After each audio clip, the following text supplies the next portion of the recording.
اعوذ باللہ السمیع العلیم من الشیطان الرجیم من ہمزہ ونفخہ ونفثہ بسم اللہ الرحمن الرحیم وَإِنْ خِفْتُمْ أَلَّا تُقْسِطُوا فِي الْيَتَامَى فَانكِحُوا مَا طَابَ لَكُم مِّنَ النِّسَاءِ مَثْنَىٰ وَثُلَاثَ وَرُبَاعَ فَإِنْ خِفْتُمْ أَلَّا تَعْدِلُوا فَوَاحِدَةً۔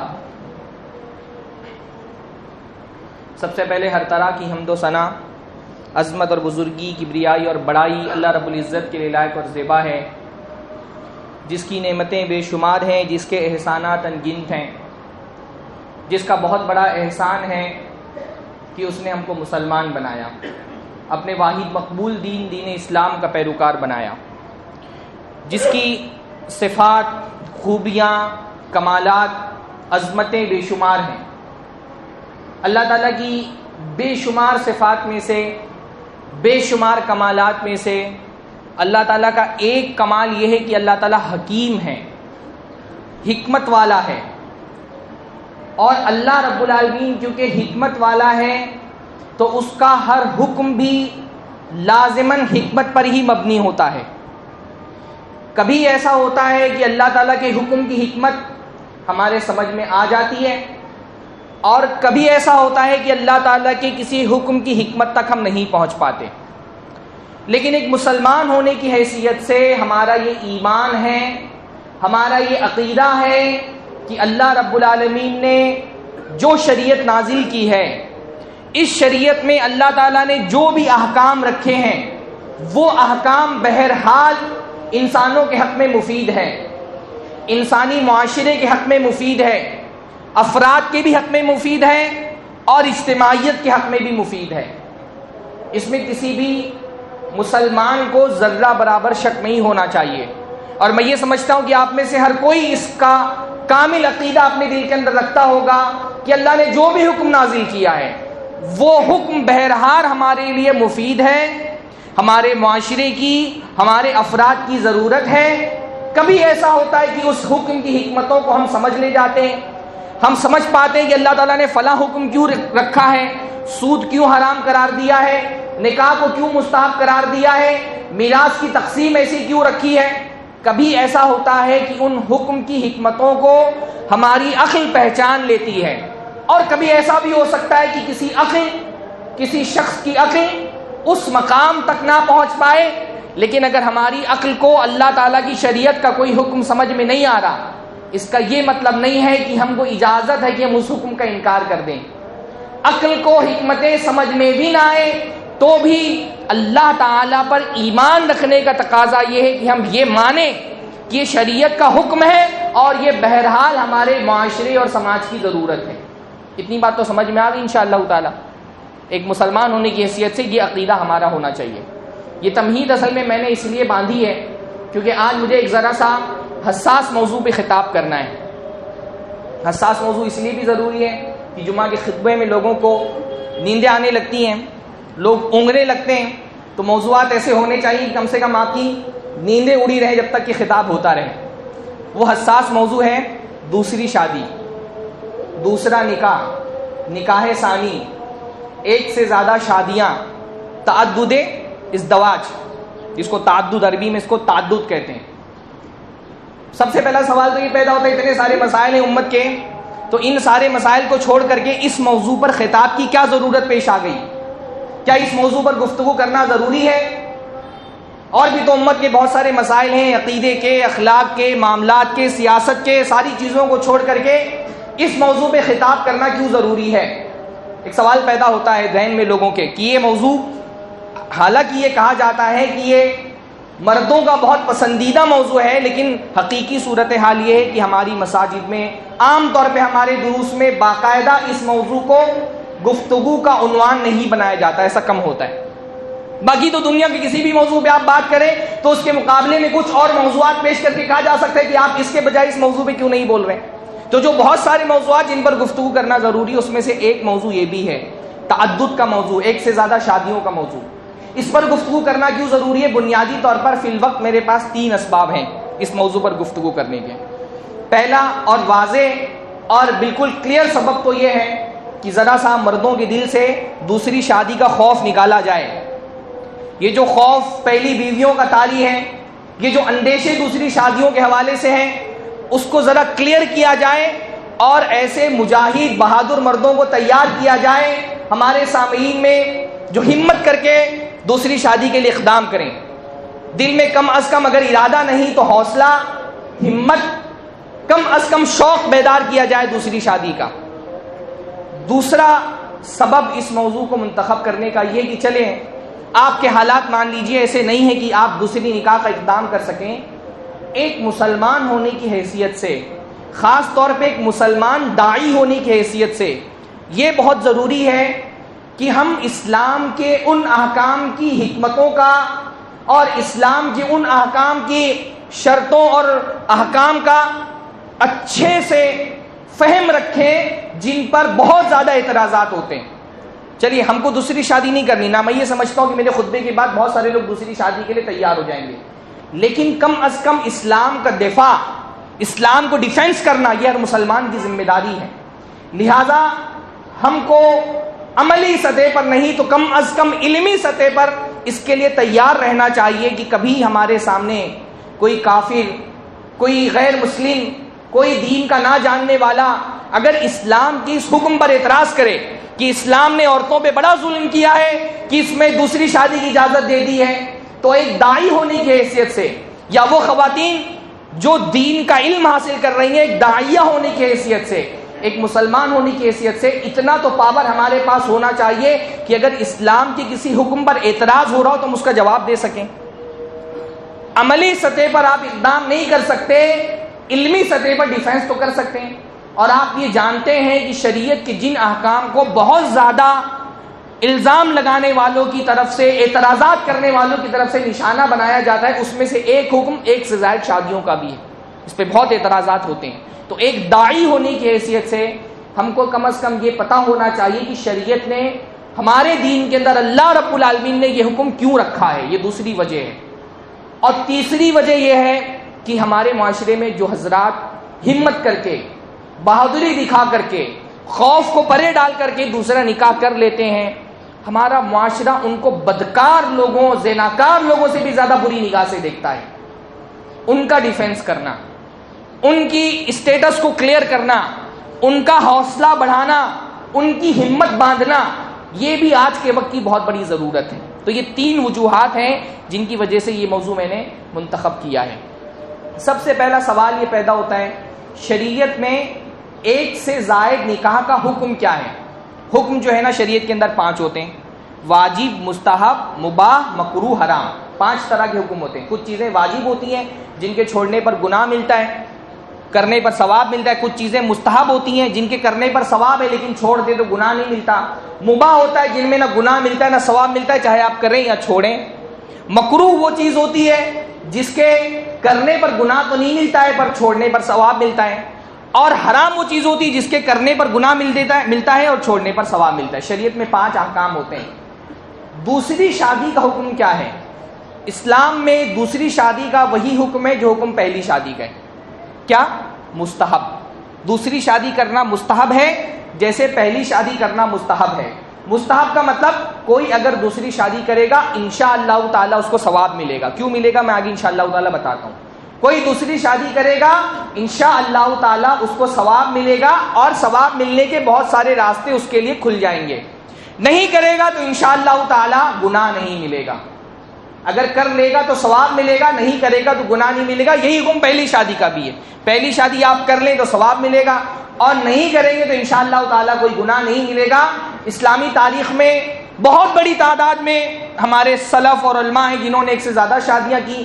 بہت مختصر تعداد میں کچھ علماء ایسے بھی مل جائیں گے جنہوں نے ایک بھی شادی نہیں کی۔ تو جو حکم پہلی شادی کا ہے وہی حکم دوسری شادی کا ہے۔ کرنے پر ثواب ہے اور اگر نہیں کریں گے تو گناہ نہیں ملے گا۔ ایسی چیزوں کو شریعت میں مستحب کہا جاتا ہے یا سنت کہا جاتا ہے۔ جیسے سنت نمازیں ہوتی ہیں، پڑھ لیتے ہیں تو ثواب ملتا ہے، نہیں پڑھیں گے تو گناہ نہیں ملے گا انشاءاللہ تعالیٰ۔ لیکن اگر کسی شخص کو اس بات کا خوف ہو کہ وہ دوسری شادی نہیں کرے گا تو اپنی عزت کی حفاظت نہیں کر پائے گا، زنا میں ملوث ہو جائے گا، گناہ میں ملوث ہو جائے گا، اپنی آنکھوں کی حفاظت نہیں کر پائے گا، اپنے ہاتھوں کو زنا سے نہیں بچا پائے گا، اپنی زبان کو زنا سے نہیں بچا پائے گا، کیونکہ زنا صرف شرمگاہ کا نہیں ہوتا. اللہ کے نبی نے فرمایا آنکھیں بھی زنا کرتی ہیں، ہاتھ بھی زنا کرتے ہیں. تو اگر کسی شخص کو اس بات کا خوف ہو کہ مجھے اپنی عفت کی حفاظت کے لیے، اپنی پاک دامنی کی حفاظت کے لیے نکاح میرے لیے ضروری ہو گیا ہے، اگر میں ایک اور نکاح نہ کروں تو میں اپنی عزت کو محفوظ نہیں رکھ پاؤں گا، میں بدکاری اور گناہ میں ملوث ہو جاؤں گا، ایسے شخص پر دوسری شادی کرنا واجب ہو جاتا ہے. کیوں؟ کیونکہ زنا سے بچنا واجب ہے، اور جو شخص زنا سے نہ بچ پائے اس کو ان اسباب کا اختیار کرنا واجب ہے جو اس کو زنا سے بچاتے ہیں. اور اگر دوسری شادی ہی آپشن بچا ہے زنا سے بچنے کے لیے تو دوسری شادی اختیار کرنا واجب ہو جاتا ہے. عام حکم ہے کہ مستحب. یہی معاملہ پہلی شادی کا بھی ہے کہ پہلی شادی مستحب ہے، لیکن اگر کوئی شخص ایک شادی کے بغیر اپنی نفس پر کنٹرول نہیں کر سکتا اور گناہ میں ملوث ہو جانے کا اس کو اندیشہ ہے تو ایسے شخص پر پہلی شادی بھی واجب ہے. ایک شادی کرنے کے بعد بھی اس کا اندیشہ ختم نہیں ہو رہا، دوسری اس پر واجب ہے. دوسری کے بعد بھی اندیشہ ختم نہیں ہو رہا، تیسری واجب ہے. تیسری کے بعد بھی اندیشہ ختم نہیں ہو رہا، چوتھی اس کے پر واجب ہے. 4 شادیاں، چوتھی شادی بھی واجب ہو جائے گی بشرطے کہ اس کے اندر استطاعت ہو. استطاعت ہو تب، ایسا نہیں، ہاں استطاعت ہو تب. شرطیں انشاءاللہ تعالی آگے میں ذکر کروں گا. اس کے ساتھ تو پہلا ہو گیا مستحب ہے، دوسرا کیا ہو گیا؟ واجب ہے. تیسرا ہے کہ کبھی کبھی کسی شخص کے لیے دوسری شادی حرام بھی ہو سکتی ہے، جیسے کہ پہلی شادی حرام ہو سکتی ہے. ہاں دوسری شادی حرام بھی ہو سکتی ہے جیسے پہلی شادی حرام ہو سکتی ہے. اگر اس کو اپنی ذات پر اس بات کا قوی گمان ہے یا یقین ہے کہ میں دوسری شادی کرنے کے بعد عدل نہیں کر سکوں گا تو ایسے شخص پر دوسری شادی حرام ہے. آج کے خطبے کا مقصد محض دلوں میں شوق پیدا کرنا بھی نہیں ہے، بلکہ جو ان کا شوق غلط طریقے سے ہو گیا ہے ان کے شوق کو ختم کرنا بھی. ہاں کسی آدمی پر اگر یہ اندیشہ ہو اپنے آپ پر اس کو کہ میں دوسری شادی کرنے کے بعد دوسری بیوی یا 2 بیویوں کے درمیان عدل نہیں کر سکوں گا، ان کی ضرورتیں پوری نہیں کر سکوں گا، ان کے ساتھ شریعت کے تقاضوں کے مطابق انصاف نہیں کر سکوں گا. سماج کے تقاضے عدل کے الگ ہوتے ہیں، شریعت کے تقاضے الگ ہیں، وہ انشاءاللہ بات آگے آئے گی. اگر کسی کو اس بات کا اندیشہ ہے، خوف ہے کہ میں شریعت کے تقاضوں کے مطابق عدل نہیں کر سکوں گا، ایسے شخص پر دوسری شادی کرنا حرام ہے، جیسا کہ پہلی شادی کرنا بھی حرام ہے. اگر کسی شخص کو یہ بات پتا ہو کہ وہ ایک بیوی کے ساتھ بھی عدل نہیں کر سکے گا، اس کی ضرورتیں پوری نہیں کر سکے گا، اس کو نہیں سنبھال سکے گا، اس کا کھانا خرچہ برداشت نہیں کر سکے گا، اس کی جسمانی ضرورتیں پوری نہیں کر سکے گا، تو ایسے شخص پر پہلی شادی بھی حرام ہے. ہمارے یہاں عدل کی بات صرف دوسری شادیوں میں آتی ہے، پہلی شادی بھی حرام ہے ایسے آدمی پر جو پہلی بیوی کے ساتھ عدل کرنے کی طاقت نہ رکھتا ہو. عدل صرف 2 لوگوں کے بیچ میں نہیں ہوتا، عدل ایک بیوی کے ساتھ بھی ہوتا ہے. اگر ایک بیوی پر بھی ظلم کرے گا تو بھی گناہ ہے، جیسے 2 بیویوں کے درمیان ظلم کرنا گناہ ہے. تو جو حکم پہلی شادی کا ہے وہی حکم دوسری شادی کا ہے. بعض صورتوں میں اصل اس کا حکم یہ کہ مستحب ہے، اس کو کرنے سے ثواب ملتا ہے. اگر آدمی اپنے آپ کو دوسری یا پہلی شادی یا تیسری چوتھی شادی کے بغیر زنا سے نہیں بچا سکتا تو وہ واجب ہو جاتی ہیں.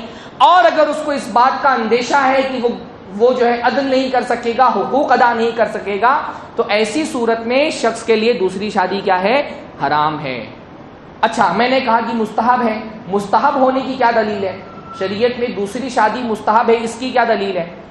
ایک دلیل تو بہت عام ہے کہ بھائی اللہ کے نبی صلی اللہ علیہ وسلم کی سنت ہے.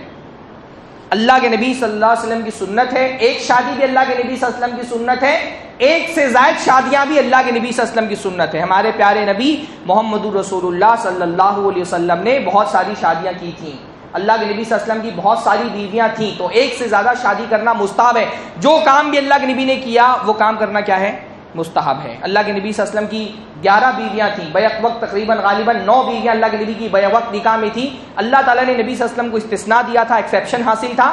اللہ تعالیٰ نے مسلمانوں کے لیے 4 سے زیادہ کی اجازت نہیں رکھی. تو جو بھی کام اللہ کے نبی نے کیا وہ کرنا سنت ہے. تو نبی صلی اللہ علیہ وسلم کی سنت ہے، اس لیے سب اس پر ثواب ملے گا. جیسے کہ ایک شادی پر ثواب ملتا ہے، ایک شادی آپ نکاح ہی کرتے نا، نکاح کرنا بھی ثواب کا کام ہے. نکاح کرنا بھی کیا ہے؟ ثواب کا کام ہے. آپ نے ایجاب و قبول کیا انشاءاللہ تعالی اس پر بھی آپ کو ثواب ملے گا. ثواب ملنے کی دوسری دلیل کیا ہے؟ ثواب ملنے کی دوسری دلیل یہ ہے کہ ہماری شریعت میں اصلاً یہ ہے کہ مرد ایک سے زیادہ شادیاں کریں. ایک شادی کی اجازت ہے، ایک سے زیادہ شادیوں کا حکم ہے. اللہ تعالیٰ نے فرمایا، سورۃ النساء کی بہت مشہور آیت ہے، آپ میں سے بہت سارے لوگوں کو یاد بھی ہوگی. اس طرح کی آیتیں بہت سارے مرد جو ہے وہ اپنی ضرورت کے تحت یاد کر کے رکھتے ہیں. بہت ڈرے ڈرے چہرے لگ رہے ہیں آج کے خطبے میں. ہاں، میں نہیں ڈروں گا انشاءاللہ. اللہ تعالیٰ نے فرمایا، وَإِنْ خِفْتُمْ أَلَّا تُقْسِطُوا فِي الْيَتَامَى فَانكِحُوا مَا طَابَ لَكُم مِّنَ النِّسَاءِ مَثْنَىٰ وَثُلَاثَ وَرُبَاعَ فَإِنْ خِفْتُمْ أَلَّا تَعْدِلُوا فَوَاحِدًا.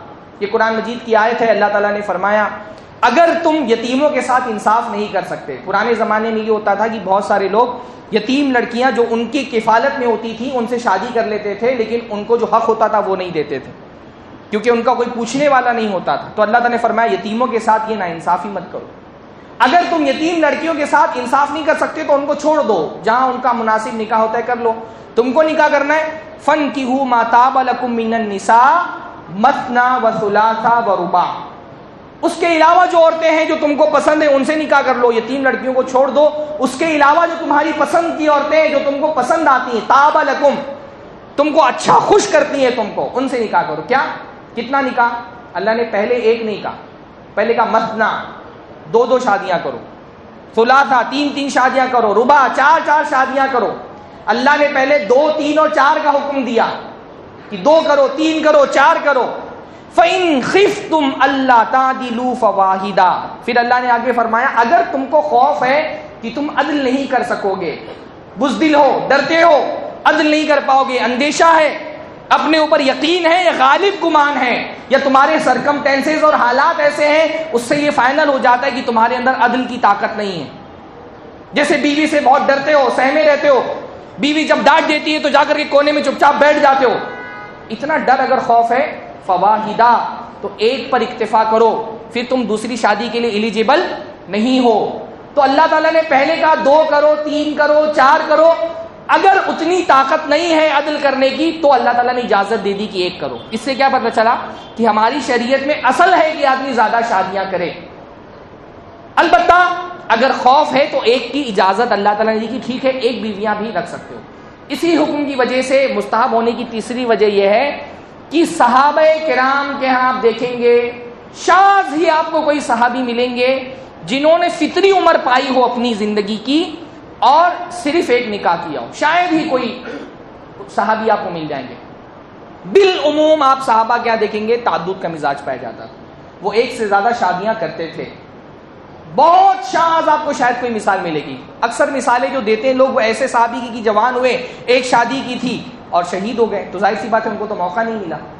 جن کو موقع ملا، بعض صحابہ کی 10-10 12-12 بیویاں، حضرت علی کی 11-12 بیویوں کا ذکر آتا ہے. نہیں شادی ہوئی، کسی کی وفات ہو گئی، کسی کو طلاق دے دیا، کسی نے خلا لے لیا. اس طرح سے ان کی، حضرت حسن کی تو بہت زیادہ بیویاں، سب سے زیادہ بیویاں حضرت حسن کی تاریخ کی کتابوں میں منقول ہیں.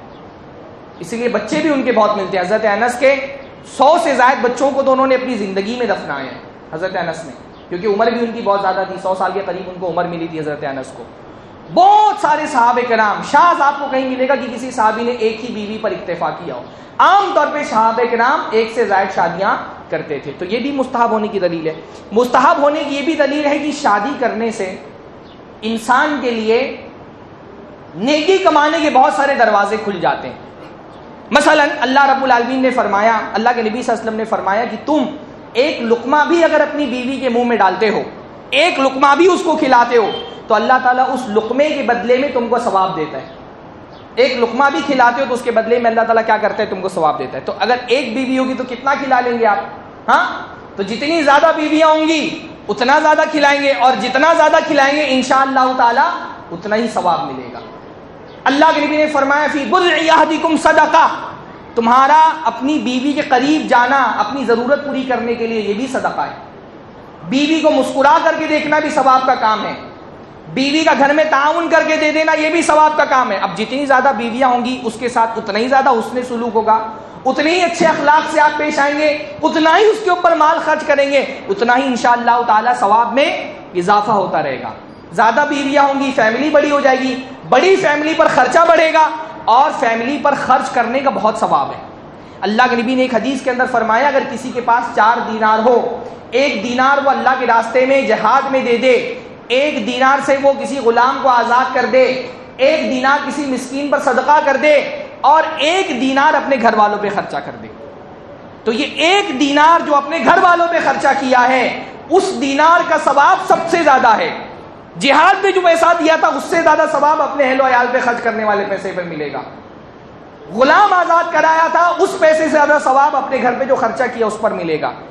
مسکین کو صدقہ کیا تھا، مسکین کو دینے سے زیادہ ثواب اس پیسے پر ملتا ہے جو آپ اپنے گھر والوں پہ خرچہ کرتے ہیں۔ تو آپ سوچئے ایک فیملی کا اگر مان لیجئے کہ عام طور پہ ہمارے یہاں 30,000 مان لیجئے ایک فیملی سنبھالنے کے لیے ماہانہ خرچہ ہے، تو 4 بیویاں ہیں تو خرچہ بڑھ گیا۔ خرچہ بڑھ گیا تو صرف ٹینشن نہیں بڑھا، ٹینشن بڑھنے کے ساتھ ثواب بھی بڑھ گیا، آپ کا ثواب بھی آپ کا بڑھ جائے گا، جتنی بڑی فیملی اتنا زیادہ خرچہ۔ اچھا، ثواب ملنے کی ایک دلیل یہ بھی ہے کہ اللہ کے نبی صلی اللہ علیہ وسلم نے ہم کو انکریج کیا ہے کہ زیادہ بچے پیدا کرو، زیادہ اولاد ہونی چاہیے تمہاری۔ اللہ کے نبی نے فرمایا تزوجوا الودود الولود فانی مکاثر بکم الامم، کہ زیادہ بچے دینے والی اور زیادہ محبت کرنے والی عورتوں سے شادی کرو۔ ایک طرح سے اللہ کے نبی صلی اللہ علیہ وسلم کی اپیل ہے اپنی امت کے لوگوں کے لیے کہ ایسی عورتوں سے شادی کرو جن کے بچے زیادہ ہوتے ہوں اور جو محبت زیادہ کرتی ہوں۔ اب کیسے پتہ چلے گا بچے زیادہ ہوتے ہیں؟ بھئی ایک ذریعہ تو یہ ہے کہ جس خاندان میں زیادہ بچے ہوتے ہوں وہاں شادی کر لو، وہاں سے پتہ چلے گا کہ بھئی خاندان میں ان کے بچے زیادہ ہوتے ہیں، تو جس لڑکی سے شادی کرو گے گرچہ وہ کنواری ہے، امید یہ ہے کہ اس سے بھی زیادہ بچے ہوں گے۔ اور ایک طریقہ کیا ہے؟ ایسی بیوہ عورتیں، مطلقہ عورتیں، مختلعہ عورتیں جن کا طلاق ہو چکا ہے یا جو بیوہ ہو چکی ہیں، ان کے پہلے شوہر سے بچے ہیں، تو ایک پتہ چل جاتا ہے کہ فلاں عورت کی ولادت کا سلسلہ اس کے یہاں پر زیادہ ہوتا ہے، ایسی عورتوں سے شادی کرو تاکہ تمہاری اس سے بھی اولاد ہو۔ تزوجوا الودود الولود، بچے زیادہ ہونا، ہمارے یہاں بچے زیادہ ہونا لوگ مصیبت سمجھتے ہیں، بچے زیادہ ہونا دنیا میں بھی خیر کا سبب ہے، آخرت میں بھی خیر کا سبب ہے۔ اس لیے اللہ کے نبی صلی اللہ علیہ وسلم نے حضرت انس کو دعا دی تھی اللہم اکثر مالہ وولدہ، اللہ تعالیٰ اس کے مال میں بھی کثرت دے، اس کے اولاد میں بھی کثرت دے۔ ہم آج کے زمانے میں کسی کو بول دیں اللہ تعالیٰ بہت ساری اولاد تم کو دے، وہ سمجھ ہی نہیں پائے گا کہ یہ دعا دے رہا ہے کہ بد دعا دے رہا ہے۔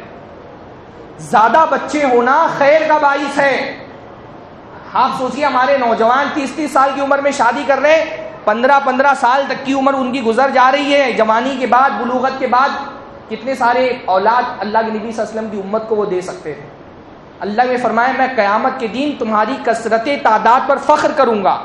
یہ کتنے بڑے شرف کی بات ہوگی کہ ایک آدمی قیامت کے دن اللہ کے نبی صلی اللہ علیہ وسلم کے حضور میں اپنی اولاد کا نذرانہ پیش کرے کہ اللہ کے نبی آپ کی امت میں اضافہ کرنے کے لیے یہ میری 20 اولاد، یہ میری 25 اولاد۔ ہمارے یہاں تو صورتحال یہ بن گئی ہے 1 کے بعد ابھی نہیں، 2 کے بعد کبھی نہیں۔ یہ جو رواج بن گیا ہے مسلمانوں کا، ہم دو ہمارے دو، یہ کسی زمانے میں مسلمانوں کا رواج نہیں رہے۔ زیادہ بچے پیدا کرو۔ اللہ تعالیٰ نے فرمایا آدمی کے مرنے کے بعد اس کو جو چیزیں فائدہ پہنچاتی ہیں اس میں سے ایک کیا ہے؟ ولد صالح يدعو له، نیک اولاد اگر آپ کے لیے دعا کر رہی ہے آپ کے مرتبے میں اضافے کا باعث بنے گی۔ اب یہ آپ پر ڈیپینڈ کرتا ہے، ایک ہی لڑکا چھوڑ کے جائیں گے تو تھوڑی سی دعائیں ملیں گی، 2 بیٹے ہوں گے زیادہ ملیں گی، 10 بیٹے ہوں گے اور زیادہ ملے گی۔ جتنے زیادہ بچے ہوں گے، بیٹیاں ہوں گی، اتنا زیادہ کیا ہوگا؟ آپ کا مرتبہ بلند ہوگا۔ حدیث میں آتا ہے کہ ایک آدمی کو قیامت کے دن جنت میں بہت بڑا مقام ملے گا۔ وہ اللہ تعالیٰ سے کہے گا اللہ تعالیٰ میں نے اتنی نیکیاں تو نہیں کی تھی، اتنا بڑا مقام کیسے مل گیا مجھ کو؟ اس کو سمجھ میں آئے گا نا کہ میں اتنے بڑے مقام کا مستحق نہیں ہوں، اتنی نیکیاں تو میں نہیں کر کے آیا تھا۔ تو اللہ تعالیٰ فرمائیں گے باستغفار ولدک لک، تیرا بیٹا تیرے مرنے کے بعد تیرے لیے مغفرت کی دعائیں کرتا تھا، زندگی میں بھی مرنے کے بعد بھی تیرے لیے مغفرت کی دعائیں کرتا تھا، اس کی دعاؤں کی بدولت تیرا مرتبے میں اضافہ ہو گیا۔ زیادہ بچے ہوں گے تو زیادہ دعا کریں گے، زیادہ آخرت میں۔ باقی دنیا کا فائدہ تو ہے، دنیا میں بچے تو سہارا ہے ہی ہے بڑھاپے کا۔ دنیا میں بچے حسن اخلاق کے ساتھ اگر پیش آئیں تو بہت بڑی نعمت ہے، یا کم از کم اتنی بڑی نعمت تو ہے کہ بڑھاپے میں آدمی بچے جلدی شادی کر لیا، بڑھاپے میں بچے اپنی زندگی کے معمولات سنبھال لیتے اور آدمی عبادت کے لیے، علم کے لیے خود کو فارغ کر لیتا ہے۔ یہ 32 سال کی عمر میں لڑکے شادیاں کر رہے ہیں، ان کے بڑھاپے میں ان کو ٹینشن رہتا ہے بچے کی شادی کرانا ہے، جس عمر میں گود میں پوتے پوتیوں کو پڑپودوں کو کھلانا چاہیے، اس عمر میں آدمی اس فکر میں رہتا ہے ہمارے دور میں کہ بچے کی شادی کرانا ہے، کیونکہ شادیاں ہی ہو رہی ہے، پہلی شادی 35 پہ ہو رہی ہے، تو جب تک لڑکا جوان ہوتا ہے اپنا خود بوڑھے ہو جاتے ہیں. تو جلدی شادیاں کریں، زیادہ شادیاں کریں تاکہ زیادہ بچے ہوں، ہے نا. اب ایک عورت، ویسے ہی ہمارے یہاں پہ حالات ایسے نہیں ہیں کہ ایک عورت پر زیادہ بچے، وہ بھائی صحت کے وہ معاملات پرانی عورتوں کی طرح نہیں رہ گئے، تو زیادہ شادیاں کرنے سے زیادہ بچے ہوتے ہیں، یہ بھی خیر کا باعث ہے. تو شریعت میں بہت سارے ایسے احکام ہیں جس کی وجہ سے ایک سے زیادہ شادیاں کرنا مستحب ہے، اس پر ثواب ملتا ہے. اور شریعت میں بہت ساری حکمتیں ہیں. اللہ تعالیٰ نے اگر کوئی حکم رکھا نا، اچھا حکم کی بات آ گئی، حکم کے ساتھ ایک بات یہ بھی یاد رکھیں، میں نے کہا کہ دوسری شادی مستحب ہے، لیکن اگر کوئی شخص دوسری شادی کو ناپسند کرتا ہے، اس کی مخالفت کرتا ہے، اور وہ یہ سمجھتا ہے کہ دین کے اندر یہ غلط حکم آ گیا، دوسری شادی معاشرے کے لیے بہتر چیز نہیں ہے، اگر کوئی شخص یا کوئی عورت دوسری شادی کو بطور دین ناپسند کرتی ہے، وہ کافر ہے، کفر ہے. وہ تکفیر والی بحث یاد ہوگی آپ کو پچھلے خطبے میں، تکفیر مطلق، تکفیر مقید. میں نہیں کہہ رہا کہ پرٹیکولر کسی عورت کو آپ بول دیں کہ آپ کافر ہو گئی، لیکن عمومی حکم کیا ہے؟ اللہ کی شریعت میں کسی بھی حکم کو ناپسند کرنا کیا ہے؟ کفر ہے. کیونکہ دوسری شادی کا حکم ہماری شریعت کا حصہ ہے. کم از کم خواتین کو اس بات کا خیال رکھنا ضروری ہے، بھائی آپ اپنے شوہر کے بارے میں نہیں چاہتے کہ وہ دوسری شادی کرے، آپ ان کو اپنے طور پہ کنونس کر سکتی ہیں، لیکن آپ یہ بولیں دوسری شادی بری چیز ہے، ناپسندیدہ ہے، اس سے کراہت کا اظہار کرے، ایسی عورت اور ایسا مرد جو دوسری شادی کا مخالف ہو وہ کافر ہو جائے گا. کیونکہ شریعت کے کسی بھی حکم کو، چاہے وہ مستحب ہی کیوں نہ ہو، اس کو ناپسند کرنا کفر ہے.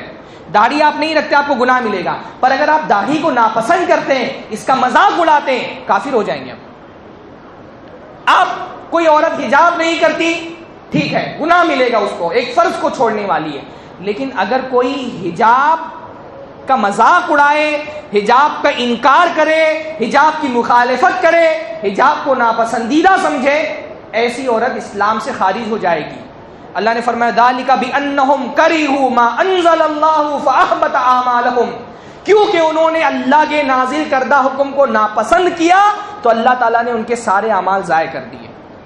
تو ایک ہوتا ہے طبعی طور پہ عورت کو تکلیف ہونا، اس کا تقاضا تو عورت سے نہیں کیا جا سکتا کہ تمہارا شوہر شادی کرے تم کو تکلیف بھی نہیں ہونی چاہیے، تکلیف تو ہوگی، فطری غیرت ہے عورت کے اندر.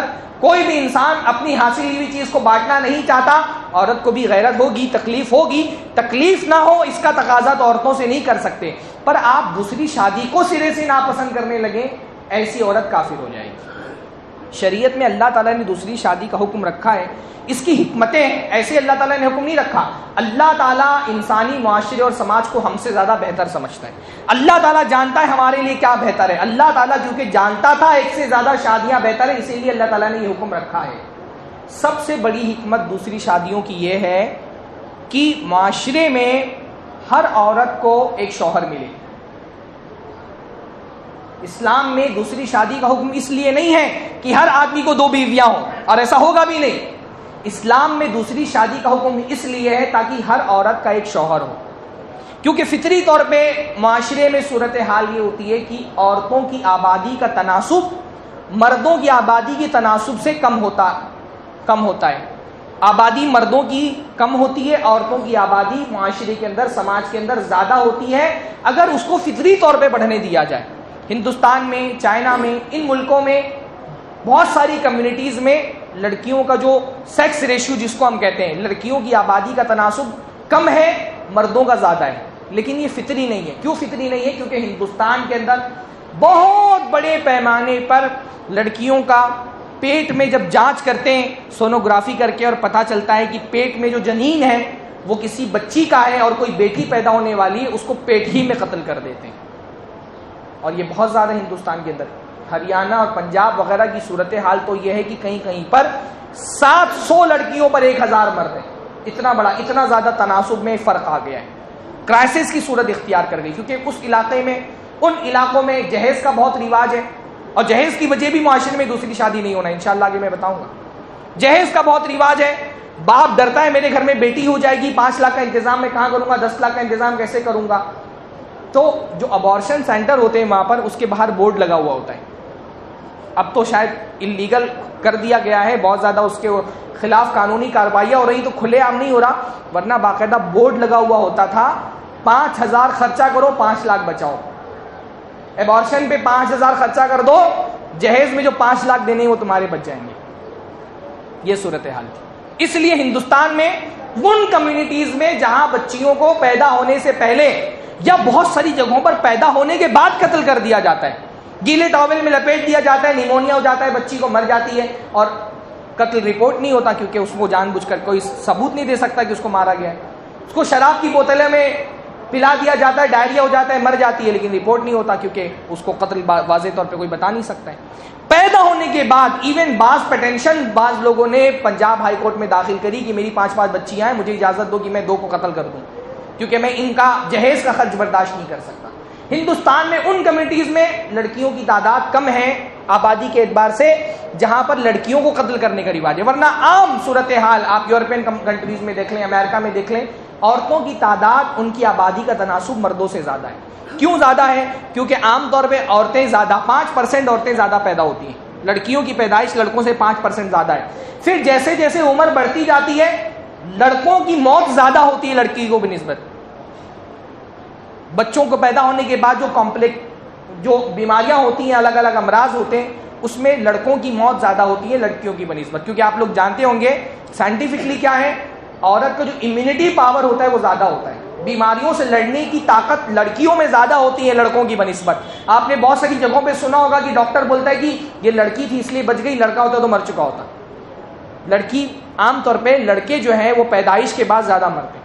حادثات میں، روڈ ایکسیڈنٹ میں لڑکوں کی موت زیادہ ہوتی ہے، ہارٹ اٹیک سے مردوں کی موت زیادہ ہوتی ہے، تمباکو سے ہر سال لاکھوں کی تعداد میں لوگ مرتے ہیں. اور آپ جانتے ہیں کہ تمباکو کھانے والے کون ہوتے ہیں ہمارے معاشرے میں؟ زیادہ تر سگریٹ پینے والے، تمباکو کھانے والے. تمباکو سے کینسر سے جو موتیں ہوتی ہیں وہ مردوں کی ہوتی ہے، جنگوں میں جو موتیں ہوتی ہیں وہ مردوں کی ہوتی ہے، لڑائیوں میں جو قتل و غارت گیری ہوتی ہے اس میں کون عام طور پہ مارے جاتے ہیں؟ مرد مارے جاتے ہیں. تو ویسے بھی موت جو ہے وہ موت جیسے جیسے عمر بڑھتی جاتی ہے مردوں کی موت کم ہوتی ہے معاشرے کے اندر، عورتوں کی موتیں، مردوں کی موت زیادہ ہوتی ہے، عورتوں کی موتیں کم ہوتی ہیں. پھر اس کے بعد جو زندہ مرد بھی ہوتے ہیں اس میں بہت بڑی تعداد میں ایسے مرد ہوتے ہیں جو زندہ ہونے کے باوجود ازدواجی تعلق قائم کرنے کے لائق نہیں ہوتے، نامرد ہوتے ہیں، جنسی قوت ان کے اندر نہیں ہوتی ہے. ابھی ہمارے زمانے میں تو بہت سارے کیسز ایسے آتے ہیں، خلا کے پتہ چلتا ہے کہ شادی ہوئی تھی، لڑکی کو پتہ چلا کہ وہ لڑکا کسی لائق نہیں ہے، خلا ہو جا رہا ہے. تو بہت بڑی تعداد میں مرد ایسے ہوتے ہیں جو جنسی طاقت ان کے اندر نہیں ہوتی، وہ بھی شادی کے لیے ایلیجیبل نہیں ہوتے. بہت بڑی تعداد میں ہندوستان میں دیکھیں مرد جو ہے وہ باہر کنٹریز میں ہوتے ہیں شادی کے بغیر، یا باہر شادیاں کر لیتے ہیں. تو بہت ساری وجوہات کی بنا پر شادی کے لائق عورتیں معاشرے کے اندر مردوں سے بہت بڑی تعداد میں زیادہ ہوتی ہیں. یہ سارے اعداد و شمار آپ کے پاس نہ بھی ہو، آپ زمینی سطح پر محسوس کرتے ہوں گے لڑکی والے ہمارے معاشرے کے اندر رشتوں کے لیے بہت پریشان ہیں. آپ کو لڑکے والے ایسے پریشان نہیں دکھیں گے. ہم لوگ بعض ایک گروپ چلاتے ہیں نکاح کے، ایک میرا اندازہ ہے تقریباً 40 لڑکیوں کے بایو ڈاٹا پر ایک لڑکے کا بایو ڈاٹا آتا ہے. 40 لڑکیوں کے بایو ڈاٹا. ہم پریشان ہو گئے، ہر آدمی فون کر کے بول رہا ہے مولانا میری بہن ہے، کوئی رشتہ ہو تو بتاؤ، میری بیٹی ہو کوئی رشتہ ہو تو بتاؤ. کس کو رشتہ بتائیں؟ ایسا لگتا ہے لڑکے اڑ گئے دنیا سے. ایک بایو ڈاٹا آتا ہے، 40 لڑکیوں کا بایو ڈاٹا آتا ہے تو ایک لڑکے کا بایو ڈاٹا آتا ہے. تو اتنی بڑی تعداد میں ہم ہر مسجد میں، ابھی میں نے بتا دیا، مجھے پتا ہے نماز کے بعد 2-4 لوگ ملیں گے، مولانا مجھے بھی اس گروپ میں ایڈ کر لیں. لڑکیاں نکاح کے لائق بہت زیادہ ہیں. کنواری لڑکیوں کی میں بات کر رہا ہوں. پھر کنواریوں سے آگے بڑھیں، بیوہ عورتیں. ہمارے معاشرے میں بیوہ عورتوں کے گھر والے رشتہ ڈھونڈنا بند کر دیتے ہیں. وہ دیکھ رہے ہیں جب کنواروں کو رشتہ نہیں مل رہا تو بیواؤں کو کون پوچھے گا. طلاق ہو گئی لڑکی کی، خلا ہو گیا، گھر والے پریشان، عورتیں ڈپریشن کا شکار. چلیے کم سے کم جو ہے وہ کنواری لڑکیوں کا تو ہمارے معاشرے میں ایک سہارا ہوتا ہے کہ جب تک شادی نہیں ہوگی باپ اور بھائی یہ سمجھتے ہیں ہماری ذمہ داری ہے. بہت ساری لڑکیاں 25-30 کراس کر دیتی ہیں. 25 کراس کرنے کے بعد نارمل رشتے ملنے کی امید بہت کم ہو جاتی ہے. تو کنواریوں کو پھر بھی ایک سہارا ہوتا ہے کہ اپنے گھر میں. لیکن جو لڑکی بیوہ ہو جاتی ہے، کیونکہ ہمارے معاشرے میں ذہنیت یہ ہے لڑکی کی شادی کر دی لوگ سمجھتے ہیں کہ رشتہ ختم، ہاں پرایا دھن سمجھ کر کے دے دیتے ہیں. اب اس کے بعد اس کو طلاق ہو، خلا ہو، بیوہ ہو جائے، وہ اگر واپس گھر میں آ جائے، گھر والوں کو یہ لگتا ہے کہ یہ بوجھ ہے گھر کے اندر، اس کو بھی لگتا ہے کہ میں بوجھ ہوں، حالانکہ لڑکی بوجھ نہیں ہوتی، لڑکی کوئی پرایا دھن نہیں ہے، یہ مسلمانوں کا کانسیپٹ نہیں ہے۔ شادی کر دیا اپنے لڑکی کی، اگر اس کو طلاق ہو گیا دوبارہ آپ کی ذمہ داری ویسی ہی آ جائے گی لڑکی کی ذمہ داری آپ پر ویسے ہی آ جائے گی جیسے کنواری تھی تب تھی۔ بیوہ ہو گئی لڑکی، اس کے بعد دوبارہ وہ آپ کی ذمہ داری میں آ جائے گی جیسے وہ کنواری تھی تب۔ لیکن ہمارے یہاں ذہنیت یہ بنتی ہے نا کہ یہاں بھابھی آ گئی، بھابھی کو لگتا ہے اب شوہر پورا میرا، نہ اس کا ماں کا اس میں کوئی حق، نہ بہن کا اس میں کوئی حق، اور اگر وہ اس کا خلا ہو گیا، طلاق ہو گیا، بیوہ ہو گئی، گھر میں آ گئی، تو ایسا لگتا ہے کہ وہ اجنبی ہے۔ بلکہ ہمارے معاشرے میں مجھے بہت افسوس ہوتا ہے، لڑکی کی شادی ہوتی ہے نا، پہلی بار بدائی کے بعد گھر میں آتی ہے، وہ اپنے آپ کو اجنبی سمجھنے لگتی ہے، اس کو لگتا ہے کہ یہ میرا گھر نہیں رہ گیا، ہم نے بنایا ہوا ذہن نا پرایا دھن، کنیا دان نہیں ہوتا ہمارے دین کے اندر کہ دے دیا لڑکی اب اس کی ہو گئی، دان وان کچھ نہیں ہوتا۔ وہ ایک معاہدے کے تحت، ایک عقد کے تحت گئی تھی اس آدمی کے ساتھ، عقد نکاح، ایک کانٹریکٹ ہے نکاح، وہ کانٹریکٹ ختم ہو گیا، شوہر کی موت ہو گئی، طلاق ہو گیا، خلا ہو گیا، دوبارہ وہ گھر میں آ گئی۔ کنیا دان نہیں ہوتا کچھ، وہ ہمیشہ آپ کے گھر کی لڑکی ہے، آپ کی بیٹی ہے، بیٹی سے رشتہ کبھی ختم نہیں ہوتا، بہن سے رشتہ کبھی ختم نہیں ہوتا، بیوی سے ختم ہو سکتا ہے، بھئی بیوی ہے، اس کو سسرال میں اس کا کتنا تعلق ہے، سسرال میں ایک شوہر ہے جس سے اس کا تعلق ہے۔ میراث کا آپ معاملہ دیکھ لیں، عورت کو میراث میں صرف شوہر کا میراث میں حصہ ملے گا، اور یہاں پر باپ کے میراث میں بھی حصہ ہے، ماں کی میراث میں بھی حصہ ہے، بھائی اگر اس کے اولاد نہیں ہے اس کے میراث میں بھی حصہ ہے، بہن کی اگر موت ہو گئی اس کی بھی وراثت میں حصہ ہے۔ لیکن وہ کی بیوہ مطلقہ عورتیں اتنی بڑی تعداد میں، اور ہماری ذہنیت خراب ہونے کی وجہ سے اب ان عورتوں کو، ان سے شادیاں کون کرے گا؟ ہمارے تو کنواریوں کوئی لڑکی نہیں مل رہی، ان سے کون شادی کرے گا؟ اسلام نے دوسری شادی کا حکم اس لیے رکھا ہے کہ ہر عورت کو کم از کم ایک شوہر ملے، اس لیے معاشرے میں اتنے بہادر لوگوں کی ضرورت ہے کم از کم کہ ہمارے معاشرے کی کوئی لڑکی بغیر نکاح کے نہ بیٹھی رہے۔ سیلفش مت بنیے۔ عورتیں بہت غصہ ہوتی ہیں اس موضوع پر بات کریں، کون سی عورتیں؟ جو آلریڈی شادی شدہ ہیں، اس کو سارے قرآن و حدیث کے دلائل دے دیے جائیں، اس کو دوسری شادی کی اہمیت سمجھ میں نہیں آتی، ادھر اس کے شوہر کی موت ہوتی ہے، ادھر اس کو دوسری شادی کی حکمتیں سمجھ میں آنے لگتی ہیں۔ ادھر یعنی میں ایسی عورتوں کو بھی جانتا ہوں جو اپنے شوہر کی دوسری شادی کی بہت مخالف تھیں، اللہ رب العالمین کا کرنا ایسا ہوا کہ ان کے شوہر کی موت ہو گئی، اب وہ تلاش کر رہی کہ کوئی مجھ کو بحیثیت دوسری بیوی کے ہی قبول کر لے۔ اپنے پر مصیبت آتی ہے تو ہم کو شریعت کے ساری حکمتیں سمجھ، ہمارا دین نہ عمل کرنے کے لیے نازل ہوا تھا، لیکن اس دین کو ہم استعمال کرنے کے لیے، یوز کرنے کے لیے استعمال کرتے ہیں، یوز کرتے ہیں اس کا، بس جہاں ہمارا فائدہ ہوگا وہاں ہم کو دین یاد آ جائے گا، اور جہاں ہمارا ذرا سا فائدہ کم ہو رہا ہے وہاں ہم دین کا تیا پانچا کر کے رکھ دیتے ہیں، وہاں دین کو اپنی زندگی سے نکال دیتے ہیں۔ شریعت نے دوسری شادی کا حکم اس لیے رکھا تھا کہ یہ اس سے بہتر، اس لیے آپ دیکھیں جس معاشرے کا مرد ایک سے زیادہ شادیاں کرتا ہے اس معاشرے میں عورت کی ویلیو بہت زیادہ ہوتی ہے۔ عورتوں کو لگتا ہے کہ یہ دوسری شادی ان کے مزاج کے خلاف ہے۔ مجھے بہت افسوس ہوتا ہے، بے دین خواتین کو آپ جانے دیں، دیندار خواتین یہ کبھی جہیز کے خلاف آپ کو اس جذبے کے ساتھ مخالفت کرتے ہوئے نہیں ملیں گی۔ یہاں عورتوں کو میراث میں حصہ نہیں مل رہا، وہاں پر آپ کو نہیں ملے گا کہ پلے کارڈ اٹھا کر کے اور اپنے میراث کا حق مانگو۔ جہاں پر اپنا حق مانگنا ہے وہاں پر تو یہ بزدلی دکھا دیتی ہیں، ارے مانگو بھائی سے حق، بولو مجھ کو میراث میں حصہ دو، وہاں تمہارا حق ہے۔ جہاں تمہارا حق ہے وہاں تم حق نہیں مانگ رہی، جہیز کے خلاف کھڑے ہو جاؤ، وہاں تمہارا حق ہے، نہیں دینا 1 روپیہ جہیز مانگنے والوں کو، وہاں آپ کھڑی نہیں ہو رہی۔ اور جہاں آپ کا حق نہیں ہے، آپ کے شوہر کا حق ہے، اللہ نے اس کو حق دیا ہے دوسری شادی کا، وہاں آپ نے اتنا بڑا محاذ کھولا ہوا ہے کہ مولوی لوگ تقریر کرتے ہوئے ڈرتے ہیں۔ میں بولتا ہوں اس موضوع پہ بولنے والوں تو مجھے ڈراتے ہیں کہ آئندہ اس مسجد میں پھر خطاب کا موقع نہیں ملنے والا ہے، اتنا ہمارے یہ دین ناپسندیدہ ہو گیا ہے۔ مسجد میں آنے والی عورتیں دوسری شادی کی مخالفت کریں، بھائی بے دین عورت ہے، اس کو دین کے احکام نہیں پتا، سمجھ میں آتا ہے، اس کو سمجھانے کی ضرورت ہے۔ خطبوں میں مسجد میں یہ میرے ساتھ ہوا ہے کہ دوسری شادی کا ایک ذرا سا نقطہ بیان کر دیا تو مسجد والے اتنا ڈر گئے کہ آئندہ خطبے کے لیے نہیں بلایا۔ الحمدللہ اپنے کو ڈرنا نہیں، مجھے کوئی ڈر نہیں ہے الحمدللہ۔ آپ اپنے حق کے لیے کھڑے ہو جہاں پر حق ہے، آپ دوسروں کا حق مارنے کے لیے کھڑی ہو جاتی ہیں۔ آپ دیکھیے جن معاشروں کے اندر مرد ایک سے زیادہ شادیاں کرتا ہے ان معاشروں میں عورتوں کی ویلیو بہت ہوتی ہے، وہاں پر جہیز نہیں مانگتا کوئی۔ سعودی عرب میں کیوں جہیز کا رواج نہیں ہے؟ مرد کرتے ہیں ایک سے زیادہ شادیاں. جب مرد بہت زیادہ شادیاں کریں, ابھی کیا ہے صورتحال کہ عورتوں کی سپلائی بہت زیادہ ہے, ان کی تعداد زیادہ ہے, ڈیمانڈ اتنا نہیں ہے. اور اکانومی کا اصول ہے جب سپلائی زیادہ ہو جائے اور ڈیمانڈ کم ہو جائے تو ویلیو گر جاتی ہے.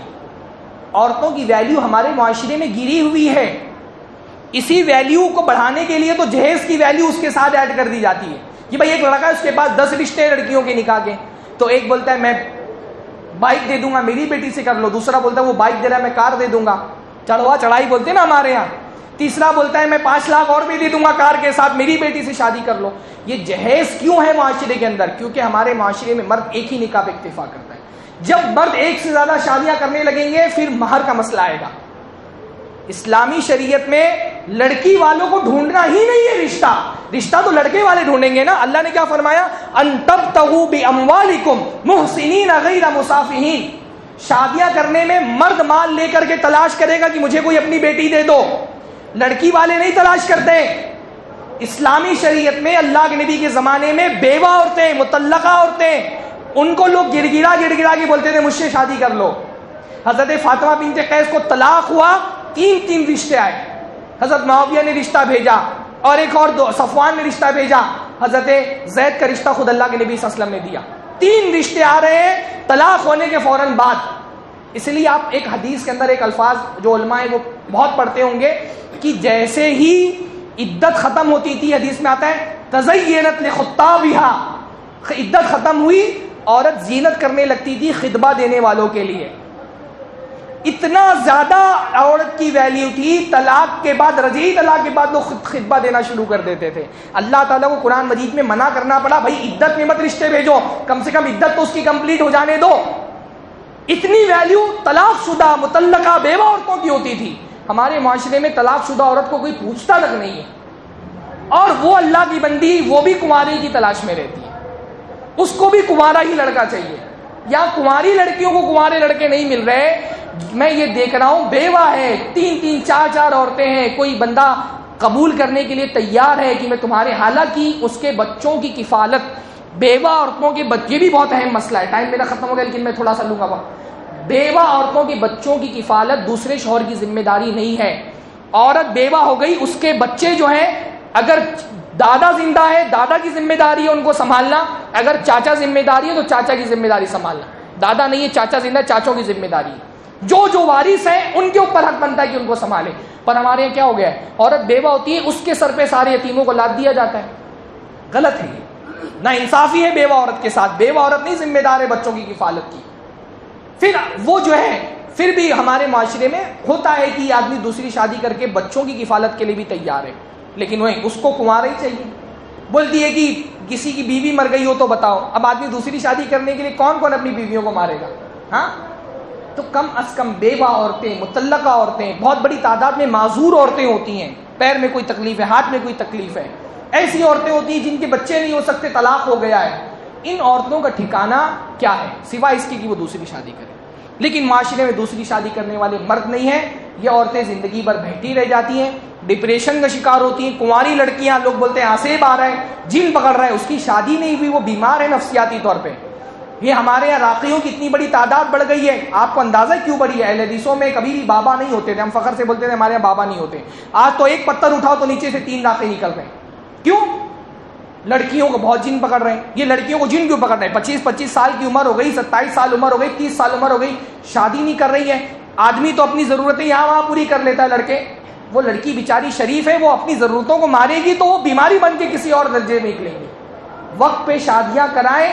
لڑکی کی عمر 25-30 کراس کر رہی ہے, اب بہت ممکن نہیں رہ جاتا اس کے لیے کہ اس کو نارمل کنوارا لڑکا ملے. بھائی مل رہا ہے تو بہرحال اگر آپ کے پاس آپشن ہوگا کہ ایک کنوارا ہے ایک شادی شدہ ہے تو آپ بلا شبہ کنوارے سے کریے. لیکن بعض مرتبہ یہ دیکھنے میں آتا ہے نا, کنوارا چرسی ہے, شرابی ہے, جواری ہے, اس کو بیوی بیٹی دے دینا قبول کر لیتے ہیں لوگ. شادی شدہ شریف آدمی, ذمہ دار آدمی, اس کو بیٹی دینا قبول نہیں کرتا. اتنا زیادہ ہم نے دوسری شادی کو عیب بنا دیا ہے معاشرے کے اندر. اتنا بڑا مسئلہ ہو گیا ہے کہ لوگوں کو بولتے ہوئے ڈر آنے لگا ہے. جب بولنے میں اتنا خوف آ رہا ہے, میں دیکھ رہا ہوں سننے والوں کے چہرے ایک دم ڈرے ہوئے ہیں کہ گھر میں کیا حالت ہوگی جا کر کے, تم کرنے کی ہمت کہاں سے جٹے گی. لیکن بولنا مسئلے کا حل نہیں ہے. بولنا حل کی شروعات ضرور ہے. میں نہیں بول رہا ہوں، میں آج بول رہا ہوں کل آپ شادیاں کرنے لگیں گے، لیکن حل کم سے کم یہاں سے نکلے گا کہ لوگ گفتگو تو کریں، لوگ اس موضوع پہ بات تو کریں. آپ کے لیے کسی اور کی ہو جائے گی، گفتگو کرنا شروع کریں، ذہن سازی کریں. بہرحال موضوع تو بہت وسیع ہے. ہمارا انشاءاللہ تعالی مستقل سیریز اس پر یوٹیوب پر آئے گی دوسری شادی کے حوالے سے، اس میں بہت کچھ گفتگو ہم نے کی. میں نہیں سمجھتا کہ آئندہ مجھے اس موضوع پہ دوبارہ گفتگو کرنے کا موقع ملے گا. حالانکہ باتیں بہت ساری ہیں. اللہ تعالیٰ سے دعا ہے اللہ تعالیٰ ہم سب کو دین کا صحیح فہم عطا فرمائے.